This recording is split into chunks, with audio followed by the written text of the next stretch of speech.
Hello everyone, my name is Leo, and today I'll be talking about mescaline, the psychedelic drug found in peyote. There's a long history of mescaline use in the Americas, with the Native Americans having used it for religious practices for thousands of years. However, in 1967, the federal government banned its public use and classified it as a Class 1 drug, making it only available for use to the Native American Church. Peyote, as some of you may know, is a flowering cactus found in the desert.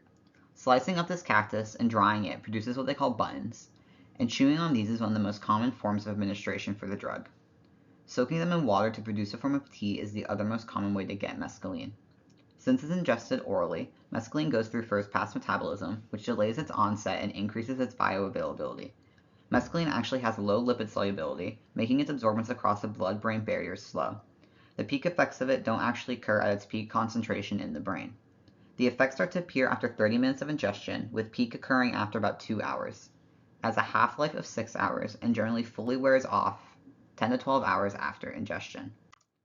The metabolism of mescaline isn't fully known, but it is believed that some of its metabolites assist with the psychedelic effects, which is why peak effects and peak concentration don't fully align. The way the body metabolizes it in the brain and in the liver are actually two different processes. For the liver, which is highlighted in gray, mescaline is broken down by oxidative deamination. This is done by potentially either monoamine or diamine oxidase, though some studies suggest that there may be a mescaline oxidase in the body. As for the brain, which is highlighted in blue, N-acetylation is how it detoxifies the mescaline to its more inactive metabolites. Its processes in the brain are where we're more focused, especially since mescaline acts on serotonergic cells, cells that excrete serotonin. Mescaline is a partial to full agonist for the 5-HT2 receptor family, with it being a full agonist for the 5-HT2 receptor. As an agonist, it blocks the serotonin from binding to these postsynaptic receptors, as a result increases the release and/or reuptake of serotonin.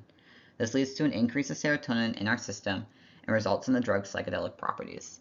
These receptors are mostly found in the cortex, basal ganglia, and the hippocampus. In this image here, you can see the red circles are serotonin and the blue circles are mescaline.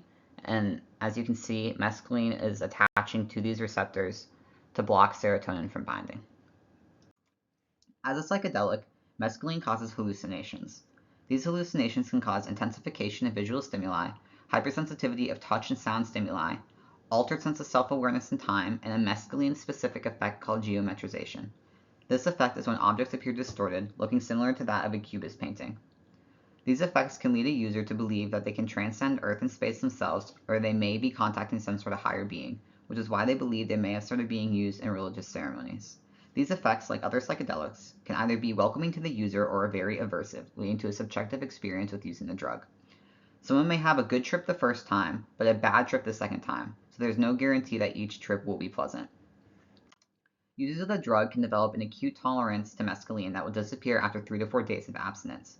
It can also potentially lead to cross-tolerance with other drugs of its class, like LSD. Despite having acute tolerance, there are no real studies showing signs of a chronic tolerance to the drug, most likely due to its limited use in the United States. Mescaline also has minimal to no effect on the dopamine system, meaning there's no physical addiction or dependency. However, there could be a potential psychological dependency with the want or urge to experience the trip and the feelings you felt again. Just like chronic tolerance, there's not much evidence for any long-term effects of mescaline usage.